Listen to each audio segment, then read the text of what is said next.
This week on Inside the Headset, we are featuring the 2021 AFCA FCS Regional Coaches of the Year.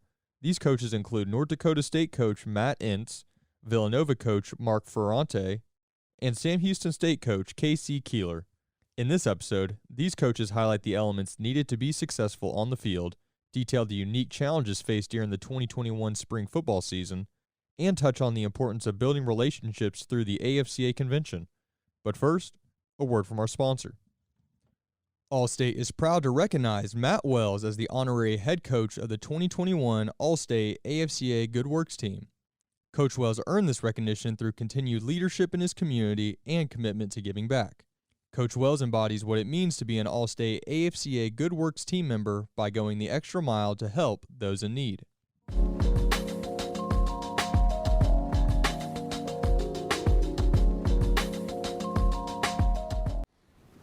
Daniel Prado here with the American Football Coaches Association, here with our FCS Regional National Coaches of the Year. And just want to start off, gentlemen, and say congratulations. Congratulations on a great season and incredible success. And I appreciate you guys joining me here today. Thank you very much. Start off talking about those incredible seasons. I think throughout all great seasons, there's a point that sticks out that I wanted to ask you about in your program. That maybe it was a turning point. Maybe it was someone stepping up. Maybe there was an injury. Maybe there was a new player that came in and really sparked or energized your program.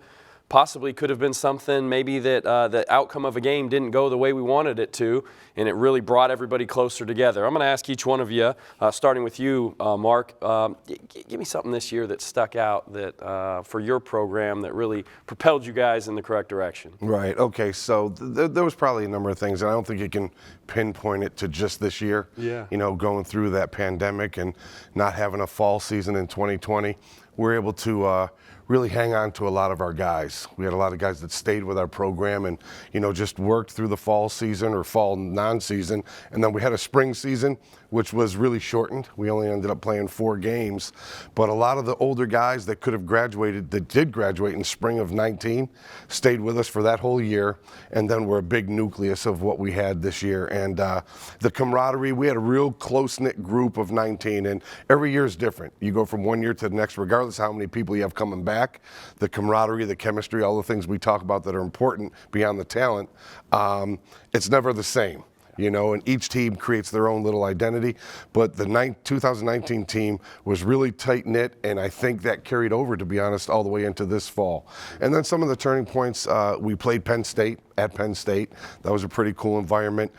We played well. We lost the game, but we held them to under 100 yards rushing, so I think that gave our defense a lot of confidence as far as, you know, stopping the run and playing good, sound defense.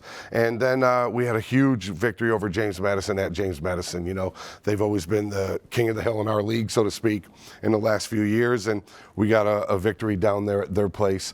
And I think that really just got our guys believing and really just supporting the heck out of each other. So between the camaraderie, big win down at JMU, and some of those obviously talented guys that we were able to hang on to and keep going into their 6th year as opposed to a 5th-year guy. Right. You know, we had a couple guys that were 24 years old on our team, so they're men. Yes. You know what I mean? And I think those are some of the things that really helped us this year. I appreciate you sharing, Coach. Matt. Well, I think the first thing I would bring up is probably having the spring 21 season end maybe not in typical Bison fashion. And we had 13 seniors that kind of took the bull by the horns at that time and said, you know, we're going to get this thing corrected over the course of the summer, and let's get into this season and do it the right way again and get back to some of our just basic fundamentals and principles within our program. As the season progressed, a couple moments, we had a huge 4th down stop against UND, one of our large rivals, that I think gave our defense a ton of confidence as we moved through the season.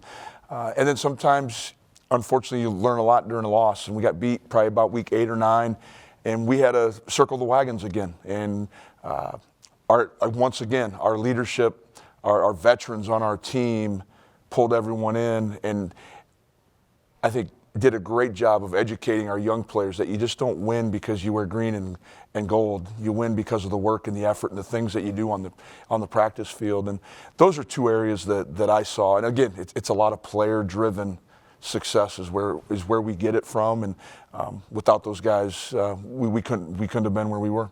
Yeah, I appreciate it, Coach. Thanks for sharing. Casey? Yeah, you know, the spring of 2020 of 2021 and the fall of 2021 sort of bled together. And, you know, we went into our spring season realizing we're not going to have a locker room. You know, if we're going to redo this facility, the only time to do it was during the spring. And so opening day, we're playing Southeast Louisiana, one of those unusual February evenings in Texas that it's about 8 degrees and really high humidity.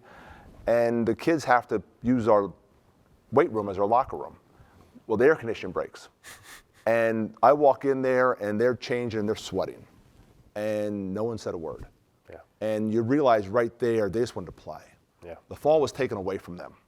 And now they have a chance to play in the spring. Yeah. And I was so blessed to be able to have that entire team together for a whole spring and then for a whole fall. And we made just an historic run. Yeah, I saw early on that, you know, not having a locker room where you think that is where your team is developed in a locker room, actually not having a locker room was part of one of the key factors of us having such a tight team. Yeah, well, I appreciate it. Thank you guys for sharing on that. I want to switch gears a little bit here.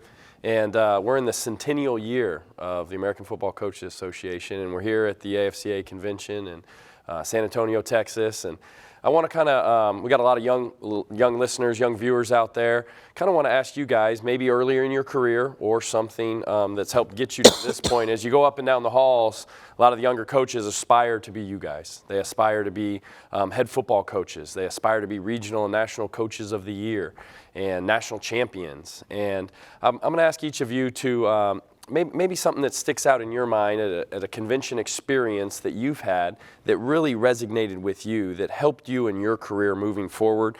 And I'll start with you, Coach Ferrante. Yeah, the thing I love about coming to the convention is, first of all, coaching college football. You know, I don't consider myself having a job. Yeah. I love what I do. I'm passionate about what I do. I tell my wife all the time, I don't go to work. Yeah. You know what I mean? And then just the fraternity that we have in this profession. Absolutely. You know, and you get to know so many people. And so I remember coming as a young coach and, you know, you walking in and just almost in awe of some of the big name coaches back in the day. You know, when you see Joe Paterno, you're on the same elevator as a Joe Paterno and those types of things. So it's pretty cool. And then just as you go through, you know, your career and to where I am now, just the opportunity to come back and see coaches like these guys next to me. You know, I don't know Coach Entz, but now I have an opportunity to get to know Coach Entz and ask him, you know, how are they having the success they're having? And KC was a rival of ours at Delaware. And, you know, I don't ever get to see KC at all. You know, maybe if he's vacationing out where he goes in Rehoboth and now I'm down in Bethany Beach, we might bump into each other, you know, over the summer months. But,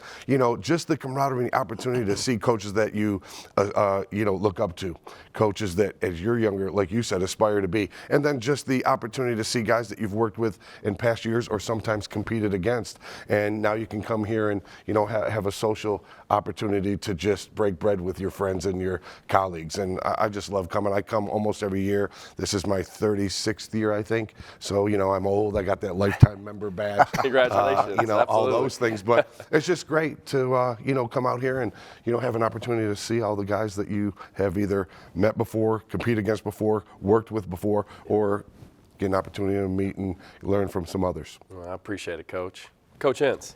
You know, I would piggyback a little bit off what Coach said. I think just the fraternity of coaches and walking around every corner, you're meeting somebody new that has an opportunity to help you in your career, help you develop, sharing of ideas. You know, how many phone numbers have been passed? I think in my time that I've been here, probably 20 years now over, but guys that I've created really good relationships with where my first contact was made at an AFCA convention. Yeah. As a young coach, when I first, probably a graduate assistant, I was on the Coach of the Year committee for the banquet. Yeah. And as you remember, there used to be an elaborate, huge, massive banquet, and I got to help set up and put out the awards, and you'd meet Bobby Bowden, and just to be in front of some of those Hall of Fame, once-in-a-lifetime type coaches, the impact they've had on me, and they don't even know it. But just to say hello, shake my hand, it was really critical. Yeah, absolutely. I know you and I served together years back on the FCS Assistant Coaches Committee. Exactly. And it's amazing Just how get those involved, experience. and you're going to grow your tree. Absolutely.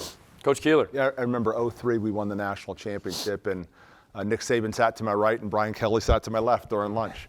But one of my great experiences was I had a chance to speak. I think it was 1998, and it was New Orleans. And some guy named Bill Walsh was going to speak right after me. So I'm going to speak about my Division III passing game at Rowan University. And Bill Walsh, the grandfather of all passing game, is speaking right after me. So the place was packed. It was packed. And I can remember I was there for 3 days, and I didn't go out one day. I was in there just rehearsing my talk, and I had it down to the beat. And I got up there in front of about 2,000 or 3,000 people, all waiting to see Bill Walsh. And just had a lot of fun, and it was a great experience. But my fear was he was going to get up and say, I don't know who that guy is, but we don't do that anymore. So. Well, gentlemen, I appreciate you sharing and your involvement in being here today with us and your involvement in the AFCA. And congratulations once again on an incredibly successful season. We want to wish you guys all the best of luck moving forward. And thank you once again for being here with us today. Thank you. Thanks, Dan. Thanks, guys. Thanks for listening to this week's episode of Inside the Headset. If you heard anything on this episode that you would like to learn more information about, head over to afcapodcast.com, where you can find every episode and all of the corresponding show notes. While you're there, take a second to rate, review, and subscribe to the podcast. If you have any questions, comments, or suggestions for the show, please let us know by sending an email to podcast@afca.com. Make sure to follow the podcast on Twitter @InsideTheHeadset and tag it when you share each episode. You can stay up to date with all things AFCA by following the @WeAreAFCA Twitter account. Every episode of Inside the Headset can also be found on your favorite audio streaming platforms such as Spotify, Apple Podcasts, and YouTube. If you are not currently a member of the AFCA, be sure to find us online at afca.com and apply to join over 10,000 NFL, college, and high school coaches from around the country who are striving to be the best they can be. With an AFCA membership, you gain invaluable access to the annual AFCA Convention, the bi-monthly magazine, and the new and improved digital library, which contains thousands of videos and articles contributed by hundreds of current and former football coaches. You can also visit afcainsider.com to sign up for our free weekly email newsletter on the right-hand side of the screen. It comes out every Tuesday at lunch and is filled with great articles and stories written by many of the same coaches you hear on the podcast. It's geared to help you become a better coach tomorrow than you are today. Be sure to connect with me on Twitter @CoachMarioPrice. And remember, the AFCA is not just an annual convention. It is an association that continually promotes education, guidance, and networking. But it is also so much more than that. The AFCA is about celebrating the past and educating the future. It is about developing great coaches who will produce great teams and even better people. So invest in your skill set and impact today by engaging with the AFCA.